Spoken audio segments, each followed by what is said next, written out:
Frères et sœurs, je voudrais ce soir méditer avec vous sur ce thème, sur ce mot. Nous ressusciterons avec le Christ. Et comme je le disais, on ne peut pas mourir sans être ressuscité, nous les croyants. Mourir et ressusciter avec le Christ, c'est une espérance. Nous espérons contre toute espérance. Le Christ est mort pour nous, non pas afin de nous dispenser de mourir, mais bien plutôt pour nous rendre capables de mourir efficacement. De mourir à la vie du vieil homme pour vivre avec celle de l'homme nouveau qui ne meurt plus. Là est le sens des Pâques. Elle nous enseigne que le chrétien dans l'Église doit mourir avec le Christ pour ressusciter avec lui. Et elle ne fait pas que l'enseigner, elle nous perd. La Pâque, c'est le Christ qui est mort et ressuscité une fois. Nous faisons mourir de sa mort en nous ressuscitant à sa vie. Ainsi, la Pâque n'est-elle pas une simple commémoration? Elle est la croix et le tombeau vide rendu présent. Mais maintenant, ce n'est pas le chef qui doit se tendre sur la croix pour se révéler à nous, mais il est là. Et le tombeau a été vide. C'est là notre espérance. C'est son corps qui est aujourd'hui l'Église. Et dans ce corps, c'est chacun de ses membres que nous sommes. Nous sommes fiers de proclamer la résurrection du Christ. Et nous proclamons notre propre résurrection. Frères et sœurs, toute notre vie est un mystère pascal. Des morts et des résurrections, des pertes et des gains, de vivre et de mourir. En effet, tout au long de notre vie, nous quittons, nous sommes quittés et nous renonçons à une grande part de ce que nous aimons. C'est à cette condition que le Christ deviendra le centre de notre vie, le chemin, la vérité et la vie, au point que nous pourrons dire avec Saint Paul, avec le Christ, je suis ressuscité, je suis d'abord crucifié, je vis, mais ce n'est plus moi qui vis, mais c'est le Christ qui vit en moi. Car ma vie présente dans la chair, je la vis dans la foi au Fils de Dieu qui m'a aimé et qui s'est livré pour moi. Confère Galates chapitre 2, verset 20. Nous sommes donc ressuscités avec le Christ.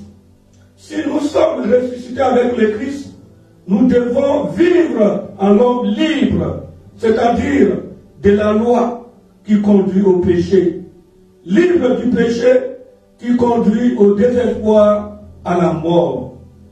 Frères et sœurs, recherchons les choses d'en haut, où le Christ est à la droite de Dieu.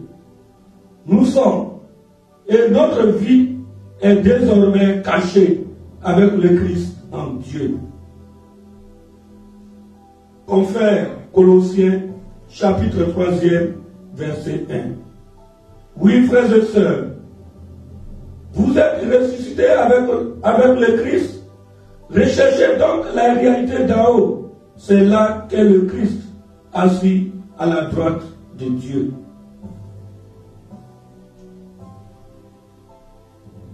Oui, si le Christ est assis à la droite de Dieu, c'est pour nous préparer une place.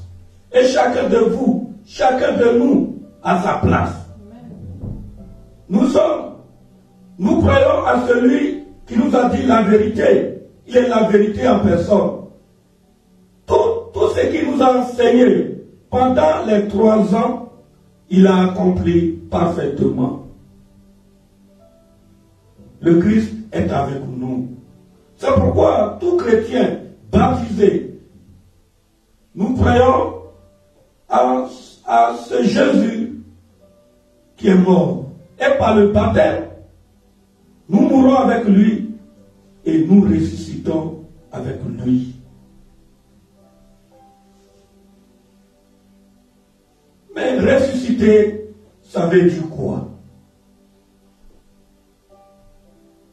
Faustin écoute le récit des derniers jours de Jésus et de Pâques.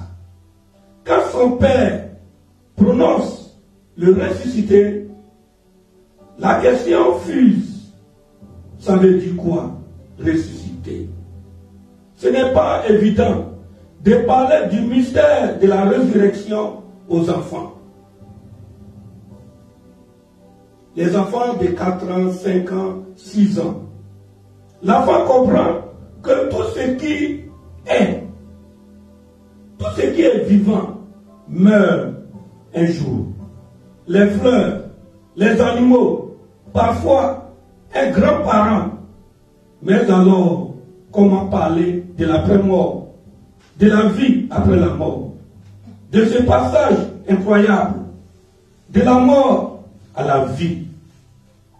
Chacun répond selon ses convictions et selon sa foi.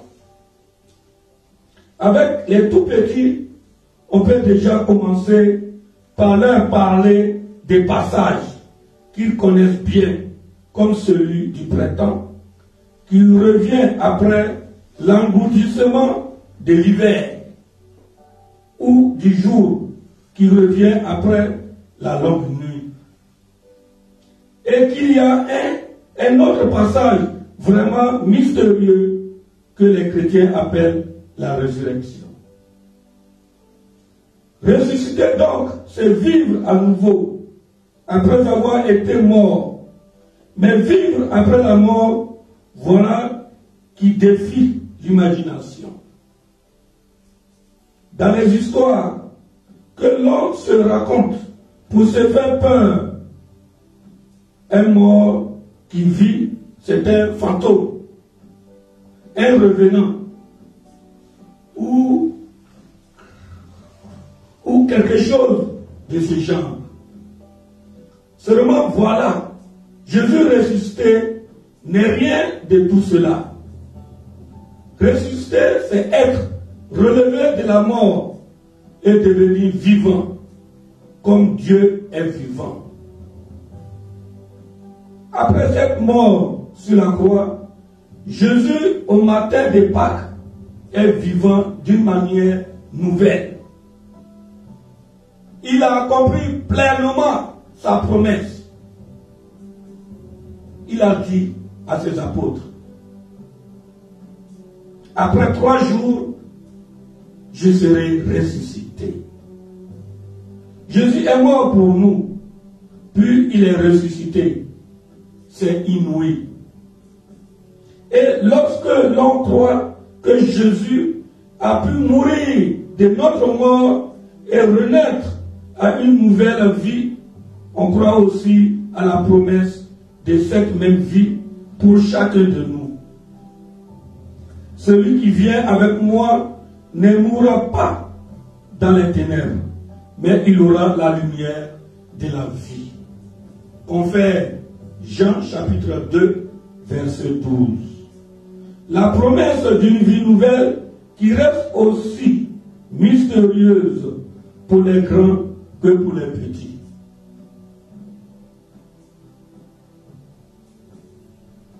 Dans les évangiles, les récits après Pâques nous éclairent sur Jésus ressuscité. Ainsi, quand il marche vers l'Emmaüs, avec ses amis, ceux-ci le prennent pour un étranger. Ressusciter, c'est vivre d'une manière si différente qu'on ne peut pas le voir avec nos yeux de chair. Tout cela paraît sans doute très étrange à un enfant, mais l'essentiel pour lui est peut-être simplement de saisir que lorsqu'on prie, c'est Jésus qui est présent au milieu de nous. Si on ne le voit pas, mais nous le voyons dans notre foi, c'est la foi qui nous fait croire que Jésus est présent au milieu de nous. Et nous parlons, nous le témoignons parce qu'il est là. Et celui qui nous donne la force de proclamer sa résurrection au monde entier. Il nous a dit, je serai avec vous tous les jours jusqu'à la fin des temps, dit le Christ, par son esprit. Chacun de nous a reçu l'esprit de par notre baptême, et la confirmation fait de nous des adultes, c'est-à-dire des témoins. Nous sommes désormais envoyés jusqu'aux confins de la terre pour proclamer la résurrection du Christ. Mon frère, toi qui m'écoutes, tu es déjà ressuscité par la foi. Même nos fragilités ne peuvent pas freiner ta propre résurrection. Ne sois pas inquiet. Ne sois pas étranger. Car le Christ est mort et ressuscité. Au dernier jour, c'est lui, par son esprit, qui te ressuscitera. C'est lui qui nous ressuscitera. Car il est avec nous. Frères et sœurs, dans la Bible, le chemin d'Emmaüs, dont j'ai cité tout à l'heure, le soir de Pâques, Jésus marche avec deux amis vers l'Emmaüs, mais ils ne le reconnaissent pas. Alors qu'ils prennent le repas, Jésus bénit le pain et le partage en morceaux. À ce geste, ils le reconnaissent. Aussitôt, il devient invisible à leurs yeux, mais leur cœur est brûlant. Ils repartent pour annoncer que Jésus est ressuscité. Mon frère, depuis que tu es baptisé, est-ce que tu as pu annoncer la résurrection autour de toi, dans ta famille? Est-ce que tu as pu convertir tes amis, ceux qui ne croient pas, ceux qui sont incrédules? Est-ce que tu as pu leur parler de Jésus-Christ de Nazareth? Avec le Christ, nous sommes appelés à être témoins, témoins privilégiés, témoins authentiques. Mais cela suppose de mourir et nous permet la régénération. Il faut être régénéré. Il ne faut plus rester immobile. Il ne faut plus être statique. Il faut être en mouvement. Puisque les deux disciples, quand ils ont vu le Christ, leur cœur était brûlant de proclamer. Ils ont proclamé la résurrection du Christ, mais ils ont proclamé leur propre résurrection. Désormais, celui que nous avons vu sur la croix, défiguré, ensanglanté, c'est celui-là que nous voyons, nous revoyons encore partager le pain vivant. Alors, mon frère, ma soeur, toi qui m'écoutes ce soir, qu'as-tu fait de ton baptême? Malgré tout ce que nous vivons, même si il y a cette situation grave, mais nous les croyants, nous savons que tout passe. Mais la parole de Dieu demeure éternellement. La parole de Dieu ne passe pas. Or, quand je dis la parole de Dieu, je vais parler du Christ ressuscité. Il demeure avec nous tous les jours jusqu'à la fin du monde, jusqu'à la fin des temps.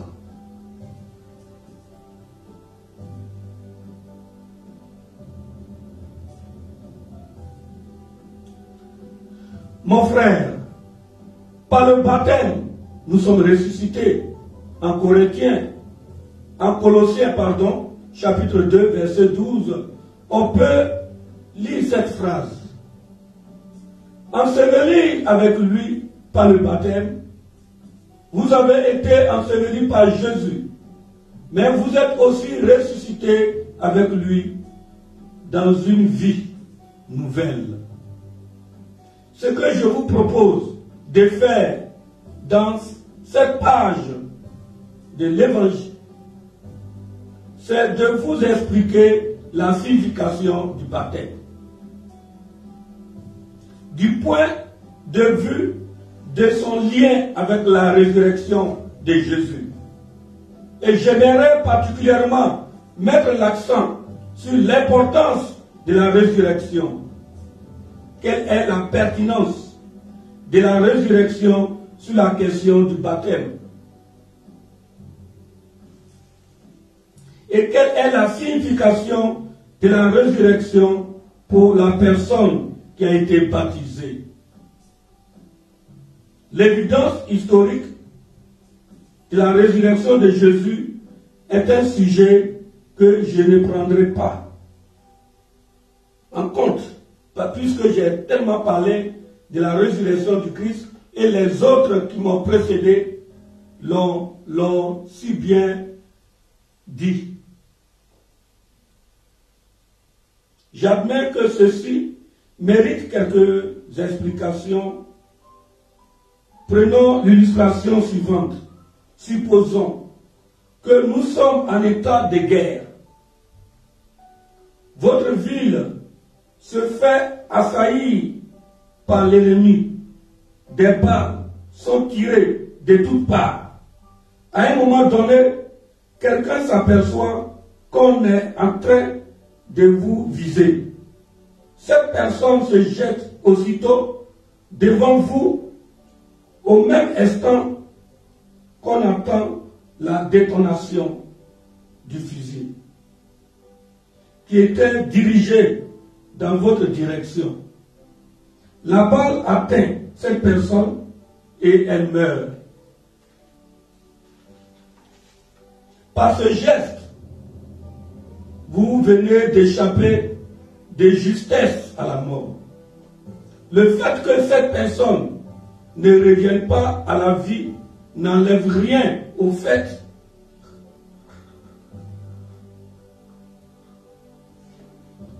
qu'elle vous a sauvé de la vie.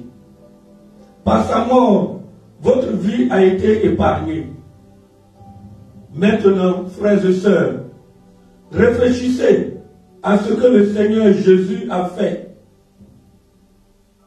J'étais sur le point d'être exécuté pour mes péchés. Puis Jésus intervient dans ma vie. Il se substitue à moi. Il se met sous la pénalité que mes péchés méritent en mourant sur la croix. Par sa mort, il devient mon sauveur. Et je suis ressuscité avec lui. Voyez-vous, il faut réaliser que sans sa résurrection, notre salut ne serait pas complet.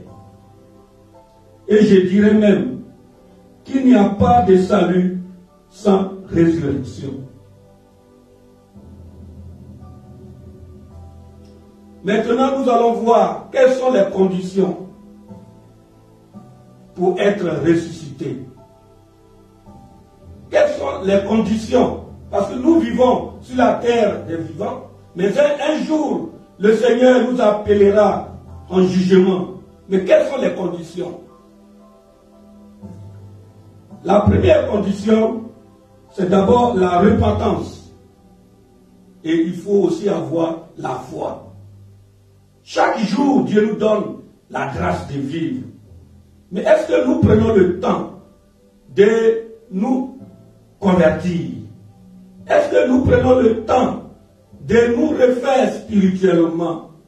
Est-ce que nous prenons le temps pour accueillir Jésus dans la foi? Dès le début de son ministère, Jésus prêche le royaume de Dieu. Il nous a dit, le temps est accompli et le royaume de Dieu est proche. Repentez-vous et croyez à la bonne nouvelle. Quand nous prenons Marc, chapitre 1, verset 15. Repentez-vous et croyez à la bonne nouvelle. Jésus, il est le Fils de Dieu. Fils de Dieu fait chair et il a habité parmi nous.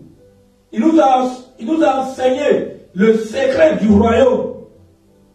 Pour que tu sois admis à la résurrection au dernier jour, il faut croire à sa résurrection. Il faut avoir la foi. Sans la foi, tu ne peux pas être ressuscité avec le Christ. La deuxième chose que je voulais vous dire, pour être ressuscité avec le Christ, il faut la nouvelle naissance. Comme je l'ai dit déjà par le baptême, mais le baptême ne suffit pas. Une fois que tu es baptisé, maintenant il faut vivre en enfant de ressuscité. Il ne faut pas vivre comme un païen. Parce que tu es enfant de Jésus et tu crois à la résurrection, alors il faudrait que les autres sachent que tu es enfant de Dieu. Il faudrait que tu donnes un bon exemple par ton comportement, par ta manière de vivre. Quand tous ceux qui te verront sachent que tu es vraiment enfant de Dieu, tu es une nouvelle créature. Et tu donnes bonheur, tu donnes la vie au monde. C'est en cela que chacun saura que tu es vraiment ressuscité et que tu attends cette résurrection.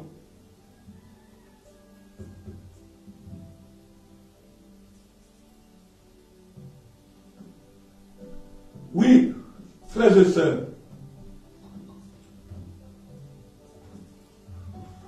pour cela, le statut terrestre, qu'il soit social ou religieux, n'a pas d'importance. Mais ta manière d'être, ta relation avec Jésus, ton intimité avec le Christ, c'est ça qui compte.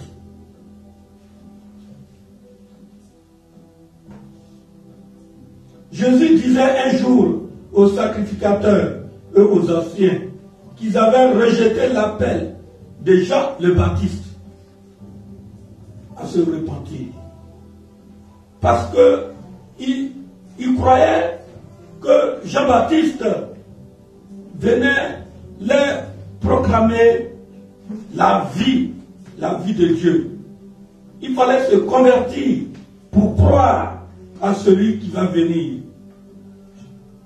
Il était le précurseur, celui qui venait préparer le chemin du Sauveur.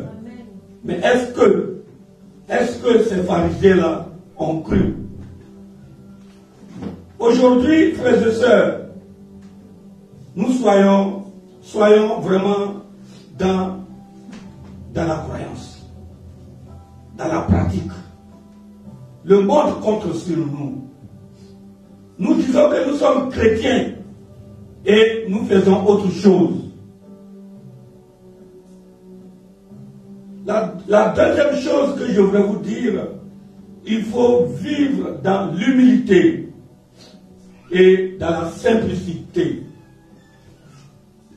Pour être ressuscité avec le Christ, il faut vivre dans l'humilité et dans la simplicité d'un enfant de Dieu.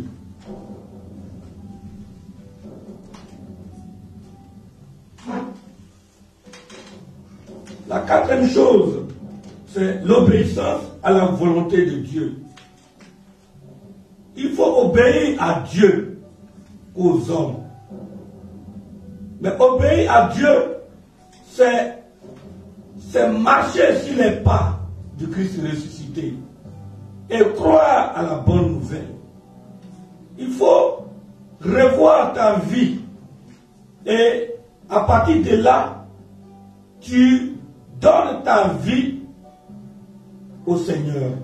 C'est le Seigneur qui prend la première place de ta vie.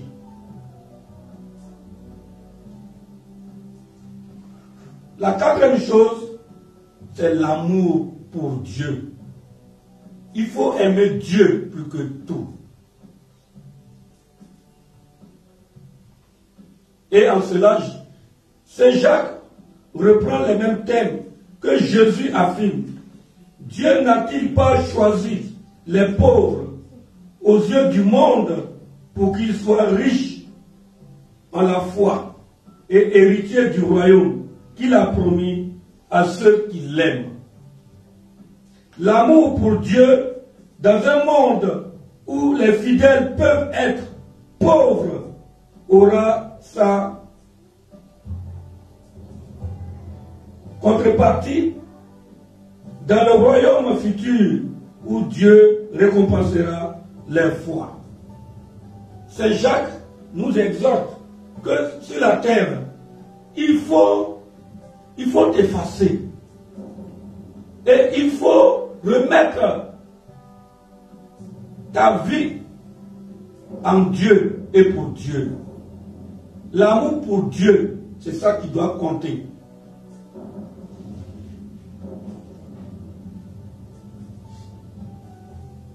La cinquième chose, c'est la foi en Dieu et en Christ.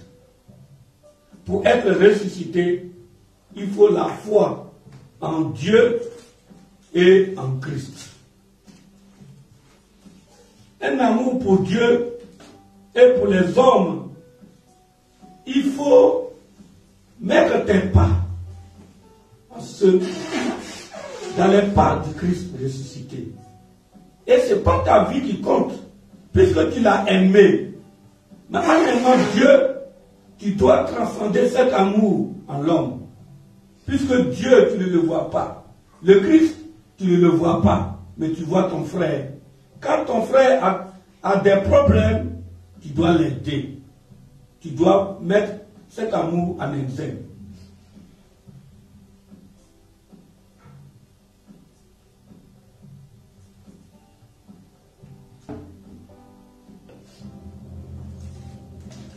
Pour être ressuscité avec le Christ, mon frère, il faut résister face à des tentations. Ce n'est pas facile. Souvent, nous sommes tentés. Mais il faut résister. Il faut beaucoup implorer.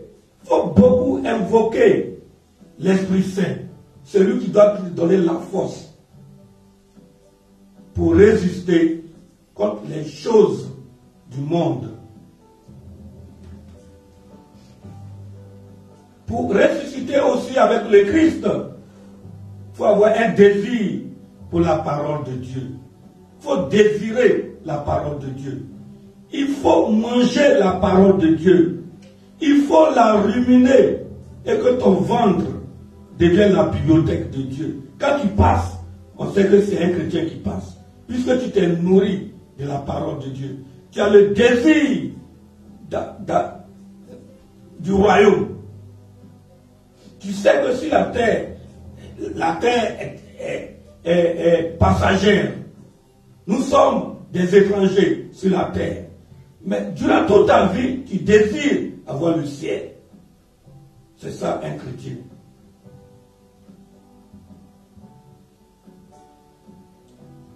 Pour être ressuscité avec le Christ, il faut avoir aussi une vie de prière. L'envie et le plaisir. C'est ça. Il faut avoir une vie de prière.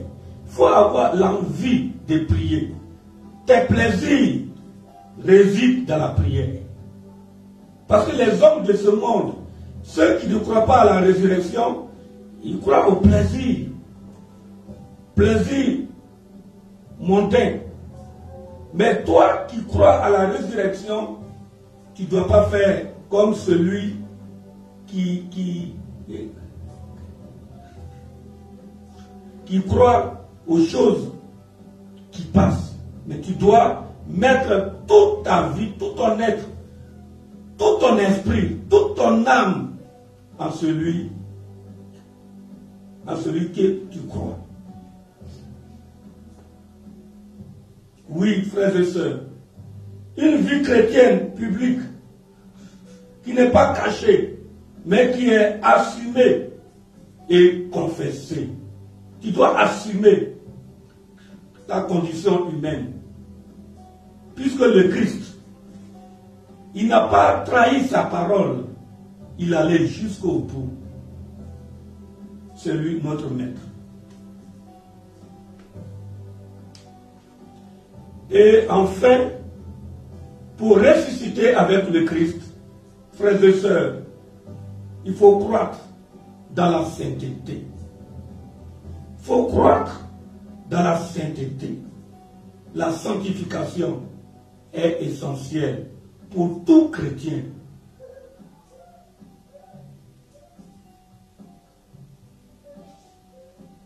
Deux conseils.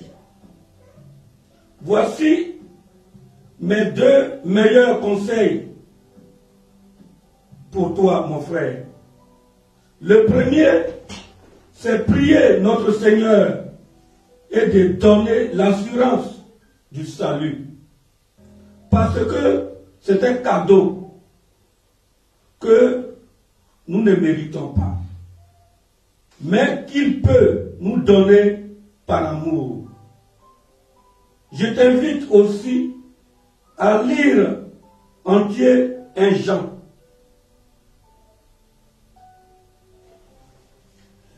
Ça te servira aussi énormément, puisque c'est une lettre que l'apôtre Jean a écrite exprès pour réconforter et consoler des chrétiens qui doutaient à la résurrection du Christ. Pourquoi ne pas lire aussi Romains chapitre 8 entier?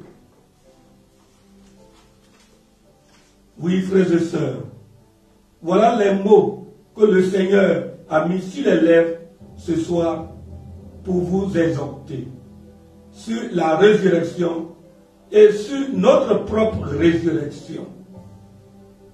Ne sois pas dans la peur pour tout ce que nous vivons aujourd'hui. Croyons à ce que nous vivons, croyons à celui que nous avons choisi, c'est le Christ, notre maître. Et sois toujours dans la joie.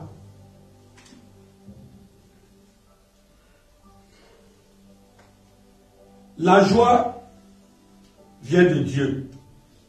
La paix vient de Dieu. L'amour vient de Dieu. Sans la paix, sans la joie et sans l'amour, tu n'auras jamais le royaume des cieux. Tu ne seras jamais ressuscité. La tristesse ne vient pas de Dieu. La tristesse ne vient pas de Dieu, mon frère. Vis, crée la joie. Parce que si tu vis la joie, c'est là que tu peux donner cette joie à ta soeur, à ton frère. Mais si tu ne vis pas la joie du Christ ressuscité,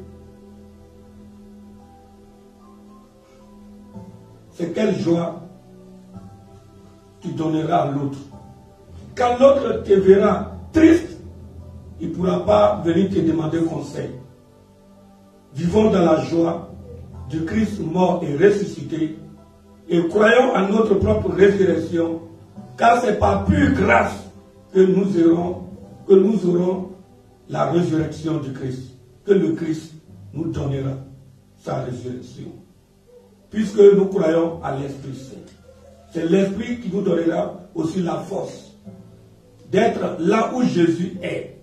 Nous sommes tous, nous vivons sur la terre, nous sommes tous des pèlerins et pèlerines. Nous vivons dans un monde